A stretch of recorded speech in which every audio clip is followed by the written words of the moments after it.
Шагыйрь, драматург, публицист, үткен телле тәнкыйтьче, тәрҗемәче, мөгаллим, текстолог һәм фольклорчы галим. Сүз Нәкый Сәмбәт турында төрле яктан кысу, үзәрлекләү, гаепләү мәсьәләләргә дучар ителгән булса да, татар халкына бай мәдәни мирас калдыра алган ул. Хәтта үзе вафатыннан соң да бәхәсләр тынмый. Күптән түгел җыен фонда аның турында китап тәкъдим итте. Тиздән Кәрим Тинчурин исемендәге Татар дәүләт драма һәм комедия театрында аның Идегәй дастаны күрсәтеләчәк. Әдип һәм галимнең иҗаты да, шәхси тормышы да үзенчәлекле. Бүген шәхесләр сәхифәсендә халкына фидакар хезмәт иткән Нәкый Сәмбәт.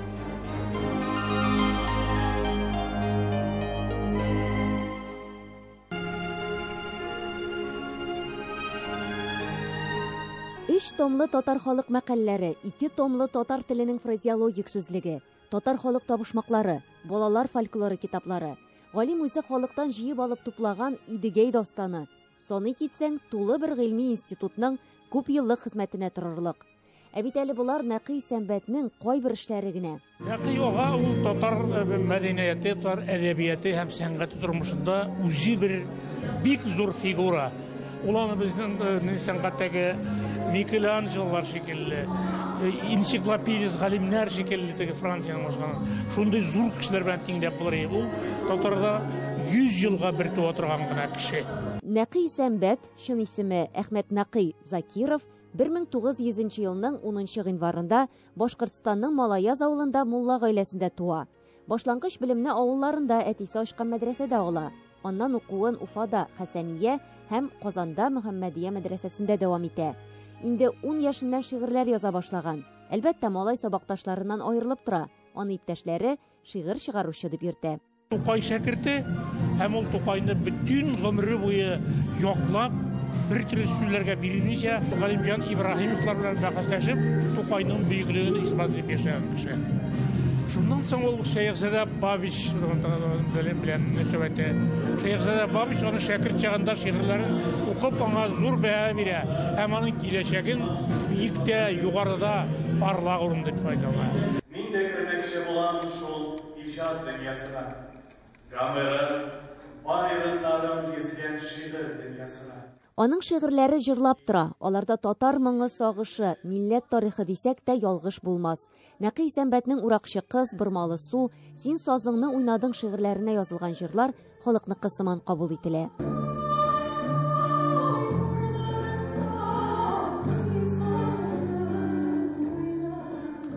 Нәкый Сәмбәт 1917 елдан башлап 1939 елга кадәр Башкортстан һәм Татарстанның төрле мәктәпләрендә һәм техникумнарында да укыта. Ул Уфа халык мәгариф институтында белем ала, Харьков, Мәскәү университетларына керә. Анархист булып йөрү, Толстовец чөнки әйтә, фольклор белән генә кешенең аңын тәрбия була, кан түгел гражданнар сугышында. Чыгып китә Харьковка, ләкин Харьковта бер ел гына укый, украин телендә укый алмыйм дип чыгып китә Мәскәүгә. Коммунизм булмагач инде, аларны Токташ белән алмыйлар, кайтып китә яңадан Уфага. Һәм Уфада инде фольклор экспедицияләренең әгъзасы булып, фольклор җыя башлый. Ә фольклор белән Нәкый Сәмбәт 12 яшеннән үк кызыксына башлаган.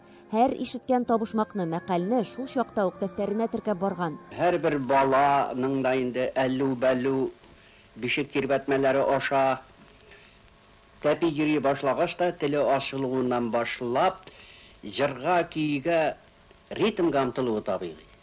Мин дә күрәсең бала чактан тәпи йөри башлагач та шунсында әйтим, мин тәпи йөрергә бик соң башлаган.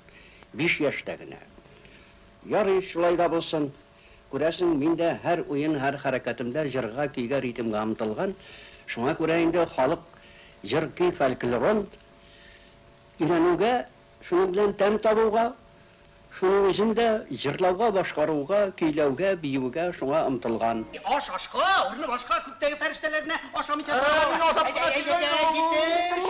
Танылган Хуҗа Насретдин спектакле төрле театрларда бүген дә еш куела. Халык авыз иҗатын драматургиядә куллануның яхшы үрнәге ул.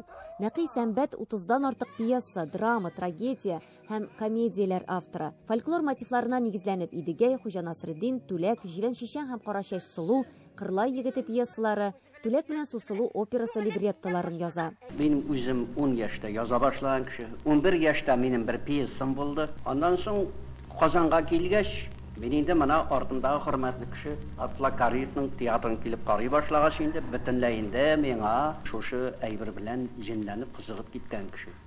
Нәкъи абиның әсәрләрен сәхнәгә кую артистлар өчен бер әйтик сынау. Ни өчен? Чөнки аның әсәрләрен уйнар өчен татар теленең мәгънәсен һәм сөйләү алымын аңларга кирәк. Аның менә шул әдәби даһилыгы да шуннан гыйбарәт, чөнки ул заманча бүгенге көндә бик актуаль. Портфелик яуын алсаң да бүгенге көндә ул дөрестән дә Гогольның ревизорыннан ким түгел. Үзенең әсәрләрендә менә шул халык авыз иҗаты белән төреп, аны шуның белән бәйле рәвештә язып, мәгънәләр салып, шуңа халыкны яхшы беләдер, халык тормышын яхшы беләдер, халыкчан иде ул. Шуңа күрә бүгенге көндә әйтәм өчен безнең әле аның хәзинәләрен әле ачып бетереп өйрәнгән дәрәҗәдә түгел әле. Аның Мырау Батыр телевизион фильмын карап күпме буын бала үсте. Куян маҗаралары, Мыраужан агай хәйләсе, Бәрәзә песи Мыраужан Батыр маҗаралары кебек әсәрләр сабыйларга халкыбызның тел байлыгын ачып сала. Нәкый Сәмбәтнең иптәше минең апай. Мин 9 яшьтә торып калган кеше ятим бала булып, Нәкый Сәмбәт миңа бу әткәй дә, әнкәй дә. Потому что много полезных советов мне давал и направлял на правильном пути. Аның Прозат Исәнбәт, Орлат исемле улы булган. Аннан соң Йылдыз Нәхиевна менә иш бала. Прозат Исәнбәтне беләсез бит инде, ул театрда эшләгән режиссерыбыз. Нәкъ Исәнбәтнең копияләре бар. Тормышта да шундай булганнар. Үзләренең балаларын үзе шикелле итеп тәрбияләп үстергән. В молодости он йогой занимался. Он стоял на голове до 85 лет. И потом ему врачи, когда ему операцию на глаза сделали, у него была операция, ему запретили. Бәллүр ханым Нәкый Сәмбәтнең икенче хатыны Нәҗибәнең кызы. Он очень интеллигентный. Он очень любил молодежь. Всегда спрашивал меня, как вы, чем вы занимаетесь. Вот когда я приходила, работал он с утра и до вечера. Он интересовался всем. Нәкый Сәмбәт тәрҗемә хезмәтендә дә күп эшли. Пушкин, Грибоедов, Шекспир әсәрләрен татар укучысына ана телендә җиткерә. Менә язучылар арасында иң якын дуслары Әмирхан Яники иде аның. Фикердәше, дусты, еш кына Хәсән Сәрьяннарның йендә очрашкалы иде ул елларда. Безнең Утырышта дик бәйтегендә тарих турында да сөйләшү булды, әдәбият турында да сөйләшү булды, халыкның киләчәге, татарның халкының киләчәге турында да сөйләшү булды. Нәкый Сәмбәткә үз вакытында күп михнәтләр күрергә туры килә. Аны 1920 еллар ахыры, 30 еллар башында уйлап чыгарылган җидегәнчеләр оешмасын булдыруда нахакка гаеплиләр. Аннан аклана, тик барыбер хезмәтеннән читләштерелә. Гаиләсен туендыру өчен Казанда Спартак фабрикасында эшли. 41 елда бит инде Мәскәүдә булырга тиеш була татар әдәбияты сәнгате көннәре. Шунда куерга безнең теге Тинчуриннар, Фәтхи Урнышлар, зур теге ниләребез, драматургларыбыз Мәскәүгә алып барып күрсәтә торган спектакльләр бөтенесе дә тегеләр авторлары төрмәләргә утыртылып беткәчтән әйберләр куелмый. Һәм Мәскәүгә алып барырга әйбер юк. Менә мәҗбүр булалар Исәнбәткә мөрәҗәгать итәргә. Әйдә син яз. Исәнбәтнең Хуҗа Насыр динен алып барырга. Шушы Идегәйне алып барырга. Идегәйне драма итеп язырга теге мәҗбүр сорарга мәҗбүр булалар. Идегәй дастаны җыелма текстын кем җыйган дип бу сорауларга инде бик зур тавышлар булды. 90-нчы елларда Идегәй дастанын Кулгали ортыннан бастырга җыенганда. Әлбәттә, аның җыелмасы өстендә 2 шәхес эшләде. Дип билгеле инде ул безнең Нәкый Сәмбәт берсе булса, икенчесе Нигъмәт Хәким. Һәм бер әйберне генә бу бәхәсләрдә аңна бетермиләр безнең укучылар. Икесе дә алар бер вариант белән эшләгәннәр. Ул Сиддик бабай варианты. Шуның өчен икесенең дә җыелмасында кабатлана торган урыннар бар. Бер үк бабайдан Себердә язылган текст. Ләкин Исәнбәт 28 источник белән кулланып язган. Һәм әле андары 6 источник кушкан инде Идегәйнең татар вариантының икенче вариантын төзегәндә. Идегәй дастаны күп кенә төрки халыкларда бар. Шактый чыганаклар кулланып, нәкъ менә ул җыйганын, аны шигъри вариантка китерүен Нәкый Сәмбәткә бик күп исбатларга туры килә. Тик ул нык ихтыяр көче булган шәхес әсәреннән бер кайчанда баш тартмый. Автобиографик материаллар чыгардым. Юлдыз апаның судта чыгышын чыгардым. Кешегә менә бөтен Исәнбәт белән менә шундай сары тарихлар Татарда яшәгән. Бөтенесен бастырып чыгардым мин Исәнбәт күзлегеннән. Үзенә 70 еллыгына әзерләгән булган ул китабын. Ләкин аны бастыртпаганнар. Ассаламу алейкум. Нәкый Исәнбәтне эзәрлекләүләр моның белән генә бетми әле. Татар халкын яклаганга милләтче дип гаеп тә тагалар. Дәүләткә каршы көрәшә диләр.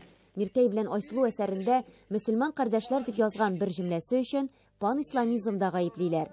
Бу җөмләне инде бастырылган китабыннан кисеп алалар. Үзе вафатыннан соң да Нәкый Исәнбәт исеме янында бәхәсләр чыгып тора. 19 елда Казан утлары журналында бер әшәке роман басылып чыкты Нәкый Исәнбәт турында. Шул романнан соң мин мәйтәм Нәкый аганы булай иттереп хурларга мысыл итәргә ярамый. Ул иң бийек татарларыбызның безнең милләт өчен зур хезмәтләр куйган шәхесебез һәм аның турында аңа лайыклы әсәр иҗат итәргә кирәк. Нәкый Исәнбәтнең беренче хатыны Гөлсем көндәлек алып барган булган. Рафис Корбан шуның буенча роман яза. Тиздән Тинчурин театрында Идегәй дастаны куелачак. Көнләшүчеләр Нәкый Исәнбәтне күпме генә каралтырга тырышсалар да, аның әдәбиятта тоткан урыны бәхәссез. Татар халкының ислам дине мәгърифәт саклап калган иде. Аннан соң шактыйлар зурнасын Илһам Шакиров аңа ислам динен татар халкының ислам дине мәгърифәт һәм татар моңы саклап калды дип истәде. Мин инде бүген тагын үземдә истәлидем. Татар халкының ислам дине мәгърифәт, татар моңы һәм татар шәхесләре саклап калды дип. Нәкый Исәнбәт фәндә дә, әдәбиятта, сәнгатьтә дә Исәнбәт мәктәбен булдырган шәхес. Шунысы мөһим, ул халкыбызга хезмәт итте һәм зур мирас калдырып китте. Эльвира Хөснетдинова, Татарлар, Казан.